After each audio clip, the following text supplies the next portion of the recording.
विधानसभा रणसंग्राम 2024 या अंतर्गत MC न्यूजच्या आज एपिसोडमध्ये आपल्याकडे अकोल्याचे एक सर्जन डॉक्टर प्रवीण पाटील सोबत आहे आणि आज वंचितचे प्रबळ दावेदार म्हणून आज त्या पक्षाकडून अशा प्रकारची चर्चा आहे. तर नेमकी खरंच ते प्रबळ दावेदार आहेत का आणि वंचितचे येणाऱ्या 2024 मध्ये ते वंचितचे उमेदवार राहतील आणि ते या प्रकारे वंचितचा पहिला विजय कसा संपादन करतील मतदारसंघात याबाबत आपण त्यांची एक प्रतिक्रिया जाणून घेऊया. सर, आतापर्यंत तुम्ही एक रुग्णसेवा करत होते, पण रुग्णसेवा करतात काही सामाजिक सेवा केल्या तुम्ही मतदारसंघात, विशेष संग्रामपूर आणि सेगाव तालुक्यामध्ये. तर रुग्णसेवा त्यानंतर समाजसेवा करताना तुम्हाला नेमकं राजकारणात काय यावं असं वाटलं? राजकारण हा तसं पाहिलं तर रुग्णसेवा ही एक समाजसेवा आहे आणि त्याचं वरचं भाग म्हणाल तर राजकारण असते. आणि माझ्या घरातून पण वारसा आहे राजकारणाचा. माझे वडील पण शेतकरी कामगार पक्षाचे जे धर्मनिरपेक्ष पक्ष होता त्या पक्षाचं त्यांनी धुरा वाहिली. 10 वर्ष ते कृषी उत्पन्न बाजार समितीचे सभापती होते. त्यामुळे राजकारण हे माझ्या बाळकडून मला लहानपणीच मिळाले आहे. आणि शेवटी ही वैद्यकीय सेवा देताना लोकांशी आपला संपर्क राहतो. मी मानवतेच्या दृष्टिकोनातूनच 24 वर्ष झाले अकोल्याला ओम मल्टीस्पेशालिटी हॉस्पिटलच्या माध्यमातून सर्जन म्हणून रुग्णसेवा देत आहे. ह्या सेवा देताना मी नेहमी मानवतेचा विचार केला. पेशंटच्या ज्या परिस्थिती असेल आर्थिक त्यानुसार कुवतीनुसार त्याचा इलाज चांगल्यात चांगला करण्याचा प्रयत्न केला.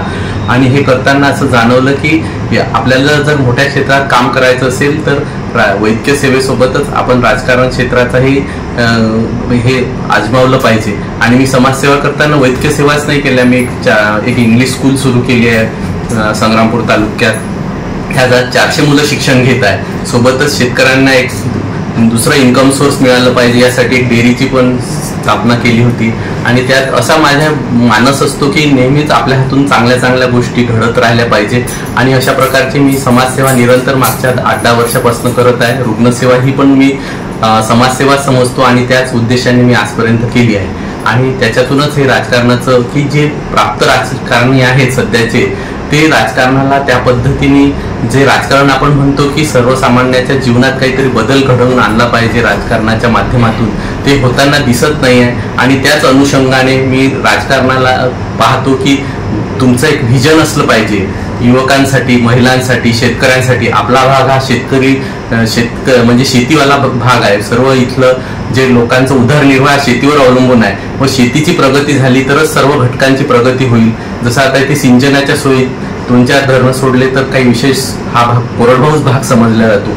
पण इथला शेतकरी कष्टाळू आहे. आपण बघतो की हा जो जामोद पासून सोनाळ्याचा पट्टा आहे हा संत्र्याचा पट्टा आहे आणि तिकडे काकणवाडा हा केळीचा पट्टा आहे. पण याच्यावर काही प्रक्रिया उद्योग नसल्यामुळे इथे रोजगाराच्या संधी उपलब्ध झाल्या नाही. शेतमालाला त्या प्रकारचा भाव मिळत नाही आहे.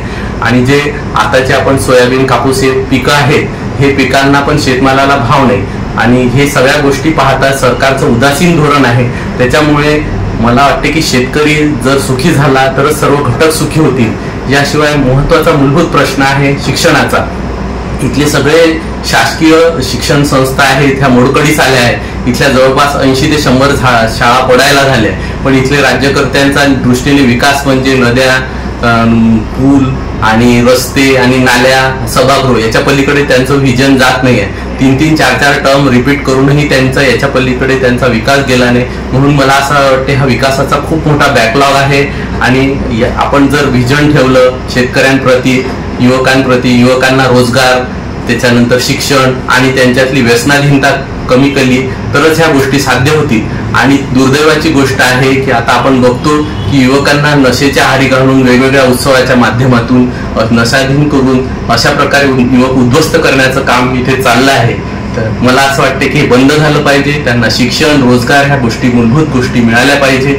आणि त्यासोबतच शेतकऱ्यांच्या जे शेतमालाचे वेगवेगळे पॅटर्न इथे आणले गेले पाहिजे. जसं आपल्याकडे कोरडवाहू शेती आहे पण आपण जर सीड फार्मिंग किंवा शेतकरी मूल्याधारित वेगवेगळे प्रोजेक्ट आहेत, सीड जसं पशुपालन आहे, गोट फार्मिंग आहे किंवा पोल्ट्री आहे, याचं जर मोठ्या प्रमाणात इथे केला आणि शेतकऱ्याची आपण बँकेत पत वाढवली तरच त्याला बँकेतून पतपुरवठा मिळेल आणि त्याच्या जीवनात सुसह्यता येईल. आणि मला असं वाटते की हे सगळ्यात मोठे सध्याचे प्रश्न आहे आणि ते सोडवण्याचं माझं व्हिजन आहे. आणि म्हणूनच मला हे राजकारणात त्यांच्या समृद्धीसाठी यायचं आहे आणि म्हणून त्या दृष्टीनेच माझे प्रयत्न राहतील. सोबतच जे राजकारण आहे हे धर्मनिरपेक्ष सर्व समाजांना घेऊन असलं पाहिजे आणि त्या सोबतच सगळ्या घटकांचा विकास म्हणजे विकास असतो. एका समूहाचा विकास म्हणजे विकास नाही. आपल्याला सगळेजण आपण भारतीय आहोत आणि सर्व समाज घटकांचा प्रगती ही झाली पाहिजे अशी माझी मनापासून इच्छा आहे. तुझा राजकीय विचार केला सर, तुम्ही काँग्रेस पक्षाशी तुमची जी आहे घराणा तो काँग्रेस पक्षाशी समजा आतापर्यंत लढले, मग तुम्हाला वंचित हा पक्ष का निवडला? कारण मी तुम्हाला सांगतो की माझ्या वडिलांनी शेतकरी कामगार पक्ष हा धर्मनिरपेक्ष सर्व समभाव मानणारा पक्ष होता. त्याच अनुषंगाने काँग्रेसमध्ये पण सर्व धर्म समभाव जपला जाईल असं वाटलं. पण काय झालं की राजकारणामध्ये पण एक प्रस्थापित घटक आहे आणि एक वंचित घटक आहे. हे पक्ष जे प्रस्थापित पक्ष आहे यांच्यामध्ये एक प्रस्थापित लोक तयार झाले. ते राजकारणाच्या माध्यमातून पैसा आणि पैशातून सत्ता असं जे समीकरण आहे चालू होतं. आम्ही काँग्रेसमध्ये त्याचा अनुभव घेतला आणि शेवटी मग बाळासाहेब आंबेडकरांचा जो पक्ष आहे वंचित, तो खरोखर वंचितांना न्याय देणारा पक्ष आहे. त्यांनी सिद्ध केलंय अकोला पॅटर्नच्या माध्यमातून. अकोला जिल्ह्यातून छोट्या छोट्या घटकांना सत्तेत बसवलाय आणि शेवटी हा पक्ष सर्व जाती धर्मांना मानणारा पक्ष आहे, सर्व धर्म भावनेने चालणारा पक्ष आहे आणि हीच महत्वाची भावना आणि वंचितांच्यासाठी काम करणारा पक्ष आहे. म्हणून या पक्षाची निवड केली आहे. काँग्रेस हा धर्मनिरपेक्ष पक्ष राहिला नाही असं तुमचं मत आहे का? काँग्रेस हा धर्मनिरपेक्ष पक्ष जरूर आहे. फक्त त्याच्यामध्ये मी सांगितलं की काही लोक प्रस्थापित झाले, 3-3, 4-4 टर्म तेच त्यांची मुलंच, अशा पद्धतीचं त्यांचा राजकारणाचा प्रवास चाललाय आणि याच्यातून वंचितांना कधीच सत्ता मिळणार नाही असं माझं ठाम मत झालं आणि त्यामुळेच मी वंचितांची सत्ता मिळवून देणारा पक्ष म्हणजे वंचित बहुजन आघाडी या पक्षाची निवड केली आहे. सर, आजपर्यंत पाहिलं तर वंचितला बीजेपीची बी टीम राजकारणाच्या माध्यमातून पैसा आणि पैशातून सत्ता असं जे समीकरण आहे चालू होतं. आम्ही काँग्रेसमध्ये त्याचा अनुभव घेतला आणि शेवटी मग बाळासाहेब आंबेडकरांचा जो पक्ष आहे वंचित, तो खरोखर वंचितांना न्याय देणारा पक्ष आहे. त्यांनी सिद्ध केलंय अकोला पॅटर्नच्या माध्यमातून. अकोला जिल्ह्यातून छोट्या छोट्या घटकांना सत्तेत बसवलाय आणि शेवटी हा पक्ष सर्व जाती धर्मांना मानणारा पक्ष आहे, सर्व धर्म भावनेने चालणारा पक्ष आहे आणि हीच महत्वाची भावना आणि वंचितांच्यासाठी काम करणारा पक्ष आहे. म्हणून या पक्षाची निवड केली आहे. काँग्रेस हा धर्मनिरपेक्ष पक्ष राहिला नाही असं तुमचं मत आहे का? काँग्रेस हा धर्मनिरपेक्ष पक्ष जरूर आहे. फक्त त्याच्यामध्ये मी सांगितलं की काही लोक प्रस्थापित झाले, 3-3, 4-4 टर्म तेच त्यांची मुलंच, अशा पद्धतीचं त्यांचा राजकारणाचा प्रवास चाललाय आणि याच्यातून वंचितांना कधीच सत्ता मिळणार नाही असं माझं ठाम मत झालं आणि त्यामुळेच मी वंचितांची सत्ता मिळवून देणारा पक्ष म्हणजे वंचित बहुजन आघाडी या पक्षाची निवड केली आहे. सर, आजपर्यंत पाहिलं तर वंचितला बीजेपीची बी टीम म्हणून संबोधलं जाते आणि लोकसभेचा विचार केला व मागील विधानसभेचा विचार केल्यास त्यांचा जो विजयाची टक्केवारी आहे खूप नथिंग नसल्यासारखी आहे. तर अशा पक्षात तुम्ही आज निवडणूक लढत आहे, तर तुम्ही कोणाला पाड्यासाठी किंवा विजयासाठी नेमकी याच्यामध्ये तुमचं काय म्हणजे विजन काय, म्हणजे विजय प्राप्त करणे आहे की फक्त आपल्याला कोणाला पाड्यासाठी आहे? मी तुम्हाला सांगतो, वंचित बहुजन आघाडी हा पक्ष इथे 2009 आणि 2014ला विजयाच्या समीप गेलेला पक्ष होता. हा पक्ष जिंकणारा पक्ष होता. पण काही समजा त्यावेळेस काही ज्या उणिवा राहिल्या असतील त्या आम्ही यावेळेस भरून काढू आणि तुम्हाला सांगतो की राजकारणात लोक सोयीचे शब्द बोलतात. कोणी याला ए टीम म्हणतं, कोणी बी टीम म्हणतं, असं प्रत्येकाला आपापल्या सोयीने शब्द वापरतात. म्हणून या शब्दात या बी टीम आणि सी टीम याच्यामध्ये काही अर्थ नाही आहे. राजकारणात लोक आपल्या आपल्या सोयीने बोलतात. म्हणून मला असं वाटते की वंचित बहुजन आघाडी हा स्वाभिमानी पक्ष आहे आणि श्रद्धेय बाळासाहेब आंबेडकरांच्या विचारावर चालणारा पक्ष आहे. तर हा पक्ष कुणाचीच ए टीम आणि बी टीम होऊ शकत नाही, आपण पाहिलं असेल. पण लोक सोबत आलं तर चांगलं आणि सोबत नाही आलं तर वाईट, अशा पद्धतीची मांडणी करतात आणि म्हणून मला असं वाटते की ही वरच्या लेवलची गोष्ट आहे. पण तुम्हाला निश्चित या विधानसभेपुरतं जर बोलायचं झालं तर हा पक्ष 9 आणि 14 मध्ये एकदम विजयाच्या 2-2, 3-3 हजाराच्या यांनी या पक्षाचा पराजय झालाय. एवढं असताना आता यावेळेस आम्ही त्या उणिवा भरून काढू आणि निश्चितच यावेळेस वंचित बहुजन आघाडी बाजी मारेल असं तुम्हाला दिसेल. सर, वंचितचा विचार केला तर आज जळगाव जो मतदारसंघ आहे, विधानसभा मतदारसंघ, यामध्ये वंचितचे 2 उमेदवार प्रबळ दावेदार आहेत. तर नेमकं डॉक्टर सतीश श्रीकार या तुम्हाला नेमकं पक्ष कोणाला उमेदवार येईल काय वाटते? पक्ष निश्चितच चांगला निर्णय घेईल. पक्षाने दोन्ही उमेदवार उच्च शिक्षित उमेदवारांना यावेळेस इथून तयारी करायला सांगितलं आहे. शेवटी कसं राजकारण हा समीकरणाचा भाग असतो. जर समीकरण माझ्या फेवरमध्ये असेल तर मला उमेदवारी देण्यात येईल आणि समीकरण त्यांच्या फेवरमध्ये असेल तर त्यांना उमेदवारी देण्यात येईल.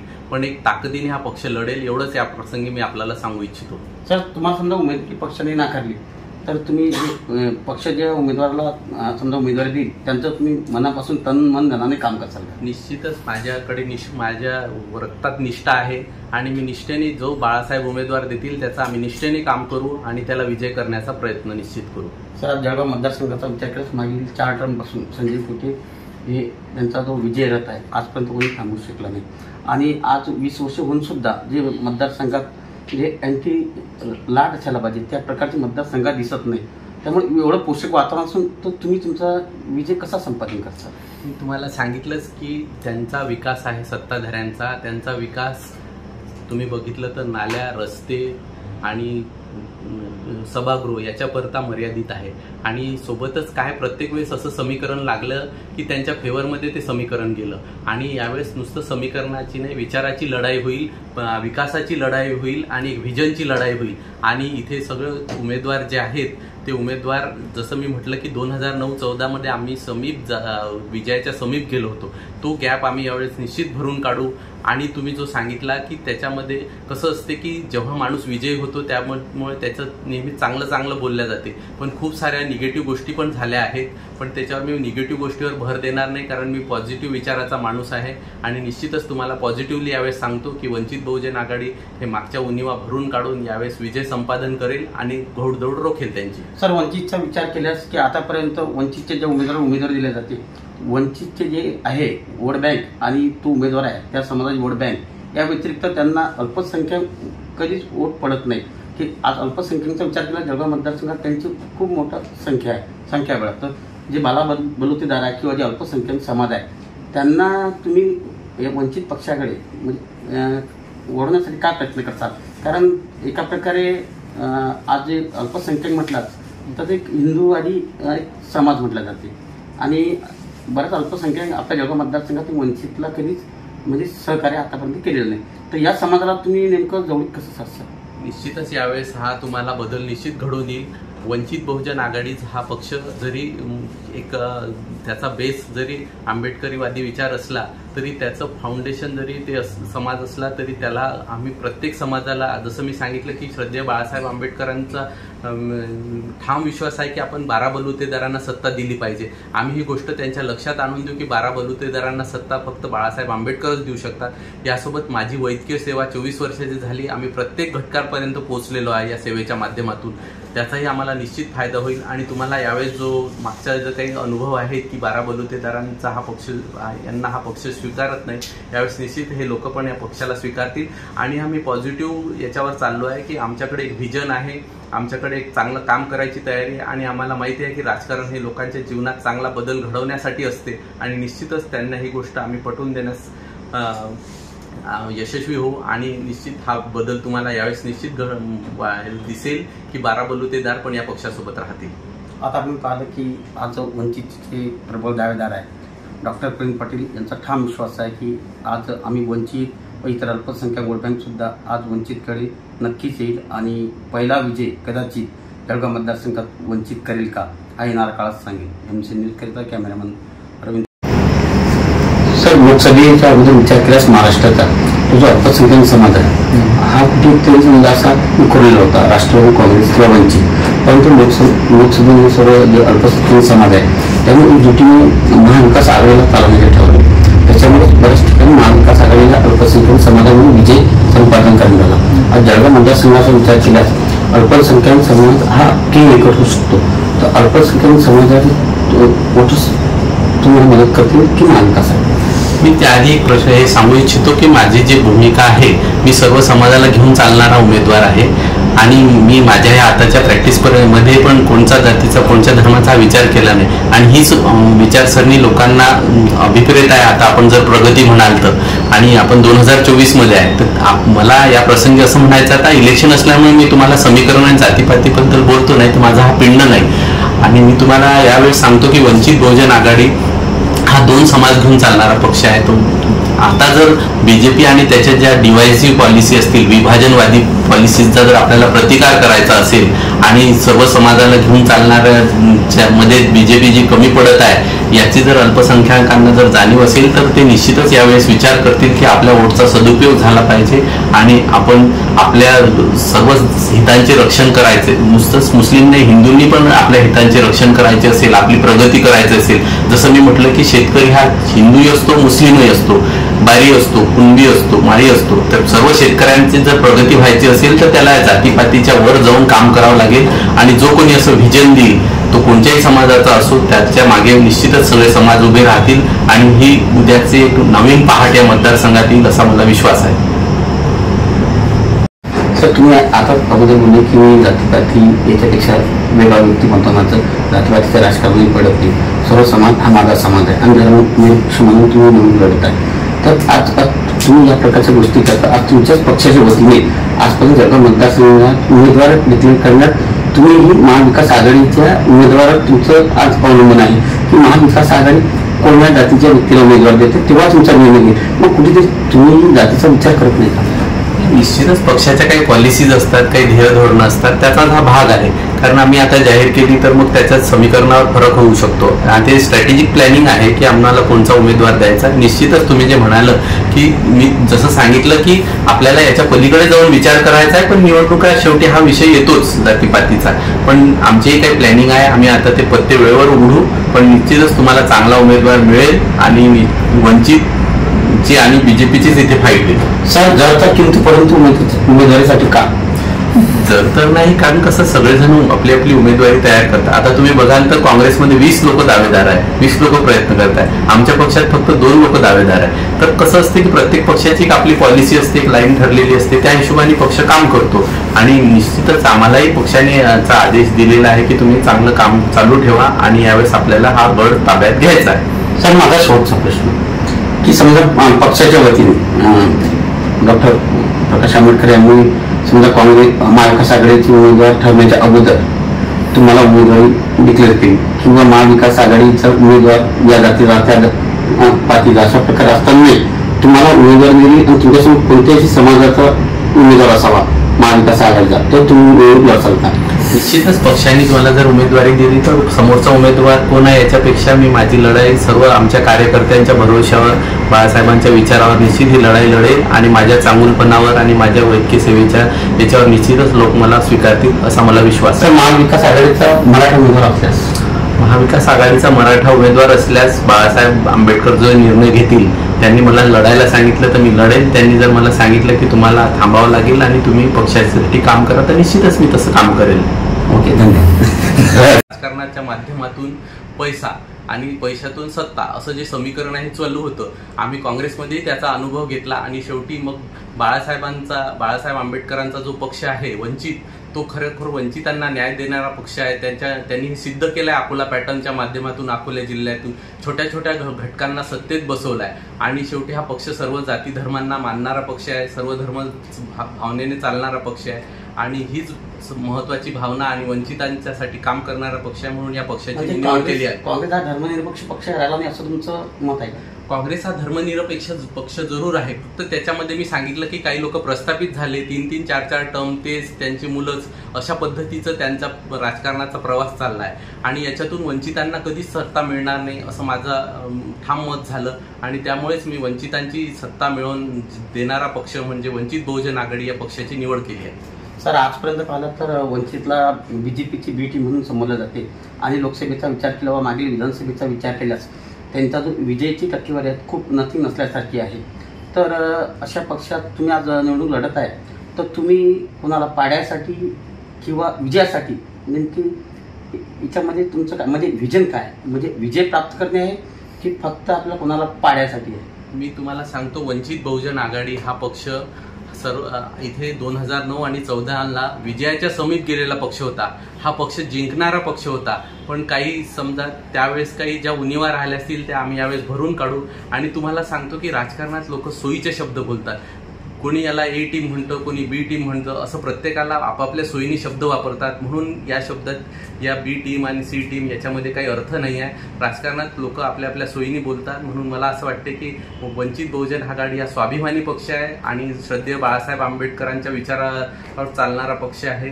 तर हा पक्ष कुणाचीच ए टीम आणि बी टीम होऊ शकत नाही, आपण पाहिलं असेल. पण लोक सोबत आलं तर चांगलं आणि सोबत नाही आलं तर वाईट, अशा पद्धतीची मांडणी करतात. आणि म्हणून मला असं वाटते की ही वरच्या लेवलची गोष्ट आहे. पण तुम्हाला निश्चित या विधानसभेपुरतं जर बोलायचं झालं तर हा पक्ष 9 आणि 14 मध्ये एकदम विजयाच्या 2-2, 3-3 हजाराच्या यांनी या पक्षाचा पराजय झालाय.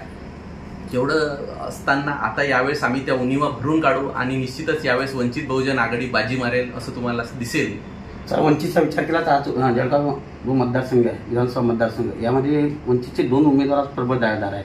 तर नेमकं डॉक्टर सतीश श्रीकार या तुम्हाला तो पक्ष कोणाला उमेदवार येईल काय वाटते? पक्ष निश्चितच चांगला निर्णय घेईल. पक्षाने दोन्ही उमेदवार, उच्च शिक्षित उमेदवारांना यावेळेस इथून तयारी करायला सांगितलं आहे. शेवटी कसं राजकारण हा समीकरणाचा भाग असतो. जर समीकरण माझ्या फेवरमध्ये असेल तर मला उमेदवारी देण्यात येईल आणि समीकरण त्यांच्या फेवरमध्ये असेल तर त्यांना उमेदवारी देण्यात येईल. पण एक ताकदीने हा पक्ष लढेल एवढंच या प्रसंगी मी आपल्याला सांगू इच्छितो. सर, तुम्हाला समजा उमेदवारी पक्षाने नाकारली तर तुम्ही पक्ष ज्या उमेदवाराला समजा उमेदवारी देईल त्यांचं तुम्ही मनापासून तन मन धनाने काम करसाल? निश्चितच माझ्याकडे माझ्या रक्तात निष्ठा आहे आणि मी निष्ठेने जो बाळासाहेब उमेदवार देतील त्याचा आम्ही निष्ठेने काम करू आणि त्याला विजय करण्याचा प्रयत्न निश्चित करू. सर, आज जळगाव मतदारसंघाचा विचार केल्यास मागील 4 टर्मपासून संजय कुटे हे त्यांचा जो विजय रथ आहे आजपर्यंत कोणी थांबवू शकला नाही. आणि आज 20 वर्ष होऊन सुद्धा जे मतदारसंघात जे अँटी लाट असायला पाहिजे त्या प्रकारचे मतदारसंघात दिसत नाही. त्यामुळे एवढं पोषक वातावरण असून तर तुम्ही तुमचा विजय कसा संपादन करता? मी तुम्हाला सांगितलंच की त्यांचा विकास आहे सत्ताधाऱ्यांचा. त्यांचा विकास तुम्ही बघितलं तर नाल्या, रस्ते आणि सभागृह याच्यापर्यंत मर्यादित आहे. आणि सोबतच काय प्रत्येक वेळेस असं समीकरण लागलं की त्यांच्या फेवरमध्ये ते समीकरण गेलं. आणि यावेळेस नुसतं समीकरणाची नाही, विचाराची लढाई होईल, विकासाची लढाई होईल आणि एक व्हिजनची लढाई होईल. आणि इथे सगळे उमेदवार जे आहेत ते उमेदवार जसं मी म्हटलं की 2009-14 मध्ये आम्ही विजयाच्या समीप गेलो होतो. तो गॅप आम्ही यावेळेस निश्चित भरून काढू. आणि तुम्ही जो सांगितला की त्याच्यामध्ये कसं असते की जेव्हा माणूस विजयी होतो त्यामुळे त्याचं नेहमी चांगलं बोलल्या जाते. पण खूप साऱ्या निगेटिव्ह गोष्टी पण झाल्या आहेत. पण त्याच्यावर मी निगेटिव्ह गोष्टीवर भर देणार नाही, कारण मी पॉझिटिव्ह विचाराचा माणूस आहे. आणि निश्चितच तुम्हाला पॉझिटिव्हली यावेळेस सांगतो की वंचित बहुजन आघाडी हे मागच्या उणीवा भरून काढून यावेळेस विजय संपादन करेल आणि घोडदौड रोखेल त्यांची. सर, वंचितचा विचार केल्यास की आतापर्यंत वंचितचे जे उमेदवार दिले जाते, वंचितचे जे आहे वोट बँक आणि तो उमेदवार आहे त्या समाजाची वोट बँक, या व्यतिरिक्त त्यांना अल्पसंख्याक कधीच वोट पडत नाही. की आज अल्पसंख्याकांचा विचार केला जळगाव मतदारसंघात त्यांची खूप मोठा संख्याबळ. तर जे बलुतेदार आहे किंवा जे अल्पसंख्याक समाज आहे त्यांना तुम्ही वंचित पक्षाकडे म्हणजे ओढण्यासाठी काय प्रयत्न करतात? कारण एका प्रकारे आज जे अल्पसंख्याक म्हटलात तर एक हिंदूवादी समाज म्हटला जाते आणि बऱ्याच अल्पसंख्याक आपल्या जळगाव मतदारसंघात वंचितला कधीच म्हणजे सहकार्य आतापर्यंत केलेलं नाही. तर या समाजाला तुम्ही नेमकं जवळ कसं साधता? निश्चितच यावेळेस हा तुम्हाला बदल निश्चित घडून येईल. वंचित बहुजन आघाडीचा हा पक्ष जरी एक त्याचा बेस जरी आंबेडकरीवादी विचार असला तरी त्याचं फाउंडेशन जरी ते समाज असला तरी त्याला आम्ही प्रत्येक समाजाला, जसं मी सांगितलं की श्रद्धेय बाळासाहेब आंबेडकरांचा ठाम विश्वास आहे की आपण 12 बलुतेदारांना सत्ता दिली पाहिजे. आम्ही ही गोष्ट त्यांच्या लक्षात आणून देऊ की 12 बलुतेदारांना सत्ता फक्त बाळासाहेब आंबेडकरच देऊ शकतात. यासोबत माझी वैद्यकीय सेवा 24 वर्षाची झाली. आम्ही प्रत्येक घटकापर्यंत पोहोचलेलो आहे या सेवेच्या माध्यमातून. त्याचाही आम्हाला निश्चित फायदा होईल. आणि तुम्हाला यावेळेस जो मागचा जो काही अनुभव आहे की 12 बलुतेदारांचा हा पक्ष यांना हा पक्ष स्वीकारत नाही, यावेळेस निश्चित हे लोक पण या पक्षाला स्वीकारतील.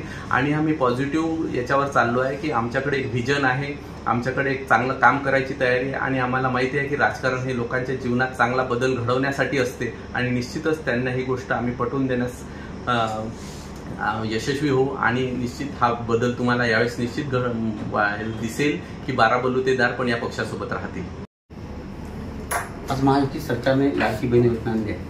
खरंच तुम्हाला काय वाटतं या लाडकी बहीण योजनेमुळे आज महायुतीला किती टक्के फायदा? लाडकी योजना, जी लाडकी बहीण योजना आणली त्याच्या माध्यमातून लोकांना 1500 रुपये देत आहे.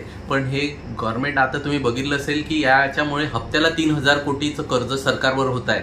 म्हणजे पुढे इतकी भयानक परिस्थिती येईल की सरकारी कर्मचाऱ्यांचे पगार पण यांना देणं शक्य होतील की नाही अशी शंका आहे. आणि या लाडक्या बहीण योजनेच्या माध्यमातून तुम्ही बघाल, बार्टी असेल, सारथी असेल, या मुलांच्या शिष्यवृत्त्या मिळत नाही आहे, घरकुलांचे पेमेंट नाही मिळत आहे, पुढचे लोकांचे पगार होतील की नाही शंका आहे. म्हणजे याचा निधी, सर्व योजनांचा निधी एका योजनेवर आणून इलेक्शनचा फायदा घेण्याचा हा प्रकार आहे. पण लोक पण सुज्ञ आहेत. आता आपल्या मतदारसंघात लाडकी बहीण योजना आणली, नंतर लाडका भाऊ योजना आणली, लाडकी पेटी योजना आणली. लाडकी या पेटीच्या माध्यमातून काही समूहांना डावलण्याचा प्रकार झाला आहे. आणि याच्याच पुढचे जाऊन मी म्हणेल की आपल्याकडे लाडकी दंगल योजना पण या राज्यकर्त्यांनी आणली, ज्याच्यामुळे या पूर्ण मतदारसंघाचं वातावरण दूषित करण्याचा प्रयत्न झाला. पण जनता सुज्ञ आहे, समजदार आहे. मला त्यांच्या चांगुलपणावर, त्यांच्या समजदारीवर विश्वास आहे आणि ते निश्चितच चांगल्या गोष्टी स्वीकारतील आणि चांगला बदल घडवतील. महायुतीला किती पर्सेंटेज फायदा होईल हा माझा प्रश्न. महायुतीला या योजनेचा काही प्रमाणात फायदा झालाही असतात. थोडा ऍडव्हान्टेज दाखवलं होतं महायुतीला. पण आताचे सर्वे तुम्ही पाहत असाल की या सर्व सर्वेमध्ये असं दाखवलं आहे की लाडकी बहीण योजना, लोकांना त्यांचा हेतू कळाला आहे की लाडकी बहीण, आता समजा महिलांना किंवा बऱ्याच योजनेतून जे कामगाराच्या मार्फत त्यांना त्या प्रकारचे जे किचनचे सेट वगैरे किंवा सुरक्षा किट हे वाटप होतात, तर आज नागरिकांनी कशा क्विक मनीची सवय झालेली आहे. तर या प्रकारच्या योजना आज प्रत्येकाच्या अकाउंटमध्ये आलेल्या आहेत. त्यामुळे आतापर्यंत तरी लोक त्या योजनेवर ही योजना म्हणजे आतापर्यंत सरकारने व्यवस्थितरित्या राबवली. आता नोव्हेंबरचे पैसे सुद्धा ॲडव्हान्सने दिले जात आहेत. तर माहिती सगळ्यात किती पर्सेंटेज फायदा होईल हा मी तुम्हाला याच्यावर आणखी उत्तर देईल की ही एक प्रकारे लाच देण्याचा प्रयत्न आहे मतदाराला. आणि ह्या योजनेच्या माध्यमातून मी तुम्हाला सांगेल की जर शेतमालाला पूर्ण भाव दिला असता किंवा लोकांच्या जे काही योजना हे असतील प्रगतीच्या, जसं विद्यार्थ्यांना शिष्यवृत्ती वेळेवर दिली असते, लोकांना गणवेश जर वेळेवर दिले असते, शिक्षणाला, आरोग्यावर त्यांनी चांगला खर्च केला असता, तर त्याचे लॉंग टर्म फायदे झाले असते.